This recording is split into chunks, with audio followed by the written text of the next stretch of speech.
Ada makhluk Tuhan tuh yang disebut malaikat, diciptakan dari cahaya, immaterial, dan karena itu tidak perlu material.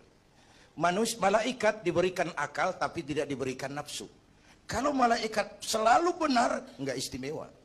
Kalau malaikat nggak pernah salah, wajar. Nggak ada yang bikin mereka salah. Material nggak perlu, seksual nggak perlu, sama duit budek, sama perempuan kagak open. Malaikat. Sebaliknya ada makhluk Allah yang namanya binatang. Diberikan otak tapi tidak diberikan akal. Mereka hanya diberi nafsu. Sapi kalau dia ngelihat rumput, nggak usah nanya ini rumput halal apa haram. Nggak usah. Ayam jago kalau sudah datang syahwatnya, nggak usah nengok ini banyak orang apa enggak. Nggak usah. Dan itu wajar binatang. Nah yang ketiga kita manusia, makhluk paling kompleks, diberi akal, diberi nafsu.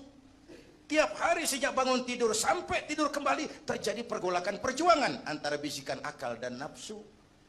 Kadang akal menang, kita naik jadi malaikat, cuman potongannya manusia. Kadang nafsu menang, kita turun lebih kayak binatang, bahkan lebih rendah daripada binatang, lebih buas daripada binatang. Buas-buasnya sapi, makanannya cuma rumput. Manusia kalau sudah buas itu aspal, kabel telepon, minumnya solar. Lebih buas dari binatang sekalipun. Agar akal bisa mengendalikan nafsu, Allah menurunkan agama. Bukan menghilangkan, mengendalikan, mengatur. Manusia tanpa nafsu bukan manusia. Manusia nafsu melulu, kebo. Islam nih, agama ini nggak ngilangin nafsu, ngatur supaya sesuatu pada tempatnya. Jangankan hidup berkehidupan, pakai kopiah saja mesti ada caranya. Ya, ada cara ceramah ya gini. Dagang miringin dikit. Main gaple begini. Mau pakai kopiah aja ada cara aja. Mengendalikan nafsu itu ditempatkan pada tempatnya, bukan menghilangkan nafsu. Laki-laki perlu perempuan, perempuan perlu laki-laki, itu nafsu. Islam ngatur lewat pintu yang disebut nikah. Maka dalam Islam jangankan orang biasa, kiainya boleh kawin.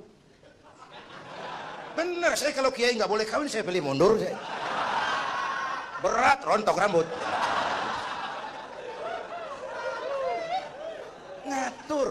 Saudara-saudara hadirin yang saya hormati, jadi ternyata di sini bukan perjalanan terakhir. Bahkan ini harus jadi titik awal ke depan. Menata hari esok yang lebih pasti dan lebih baik. Pertama, jangan pernah terniat kita akan kembali ke sini lagi. Jangan pernah terniat bahwa kita optimis itu harus. Bahwa kita semua punya salah itu pasti. Nih, saya nih, Zainuddin nih, kalau mengharap masuk surga pakai amal yang saya kerjakan sendiri, roman-romannya tipis harapan. Bener. Sholat saya berapa banyak saya tahu. Sedekah saya berapa duit saya tahu. Sholat saya berapa banyak saya tahu. Terus saya baca sejarah. Nabi Adam dosanya atuh. Makan buah khuldi, Nabi Adam dosanya atuh. Dikeluarin dari surga. Kita dosa banyak, pengen masuk. Kan kagak nyambung nih, nggak nyetlek nih. Untung Allah itu bukan Tuhan pendendam. Allah itu ramah dan penuh rahmah. Manusia, dosamu banyak. Coba kau lihat rahmatku jauh lebih banyak. Manusia, dosamu besar. Lihat ampunanku jauh lebih besar. Kau nangis di hadapanku, aku senyum melihatmu. Kau berjalan menujuku, aku lari menyambutmu. Sini manusia, sini. Itu yang bikin kita optimis. Allah ramah dan penuh rahmah. Tuhan kita bukan Tuhan pendendam. Jangankan kita nih yang ada dalam Dorotan Riyadhus Shalihin itu kan riwayat lama. Ada mbahnya bajingan. Tengik lagi. Ini pernah membunuh 99 manusia. 99 orang dibunuh. Bayangin. Satu hari datang hidayah. Datang hidayah. Ada keinginan taubat kembali. Berangkat dia. Cari ustadz mau menyatakan taubat. Yang ditemuin ustadz belum tapi matang. Masih mengkel. Assalamualaikum Ustaz. Salam. Kenapa? Ustaz, saya mau nanya. Apa? Saya mau taubat. Bisa nggak sih? Emang dosa ente apa? Saya pernah bunuh 99 orang, Ustaz. Oh, ente kelewatan amat. 99 mau kegedean itu, susah taubatnya. Susah. Enak aja, 99 dibunuh. Kurang ajar ente. Oh, niat namanya bajingan, digituin, naik darahnya. Sialan nih Ustaz nih. Orang mau taubat kok ngomongnya nggak enak. Gue pikir daripada 99 dengan gue lempengin nih. Akhlakul karimah itu kriterianya itu langsung dari Allah.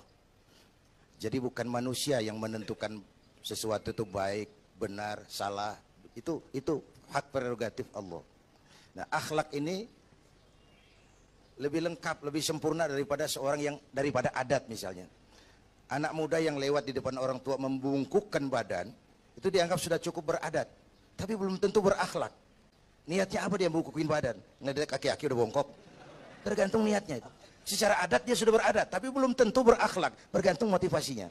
Oleh sebab itu dalam Islam, akhlak itu 3. Pertama, akhlak kepada Tuhan. Ini yang terpenting dan ini pondasi. Akhlak kepada Tuhan itu intinya 2. Jangan menyekutukannya dengan sesuatu pun, jangan menyembah kecuali hanya kepadanya. Itu. Berakhlak apa tidak kita kepada Tuhan? Kelihatan dari 2 ini. Jangan menyekutukannya dengan sesuatu, jangan menyembah kecuali hanya kepadanya. Itu sumber nilai akhlak. Jangan menyekutukan Tuhan dengan terang-terangan atau remeng-remeng. Kadang-kadang kita terang-terangan enggak, remeng-remeng kejebak. Gue entak pakai cincin ini nih, tuh, cincin dah. Gue entak pakai cincin ini nih. Jangan anak perawan, nenek-nenek lihat gue lemes. Nenek-nenek ya lemes. Nah, jangan menyembah kecuali hanya kepadanya. 1. Yang kedua, akhlak kepada sesama. Baik sesama muslim, non-muslim, dan seterusnya. Yang ketiga, akhlak kepada lingkungan. Ini sama pohon ini kan kita harus berakhlak. Sama air kita harus berakhlak. Satu saat kampung saya banjir. Saya ngomong sama engkong saya. Kong banjir kong. Kata engkong saya, biarin. Bukan salah air. Habis, salah lo. Salah kita bagaimana? Lo tempat air lo tempatin. Yang punya tempat datang dia kagak ngerti. Ini tempat gua di sini nggak beda lo. Banjir. Artinya apa? Di Jakarta ini kita nggak ngasih tempat buat air. Pantas dong dia ngayap kemana-mana.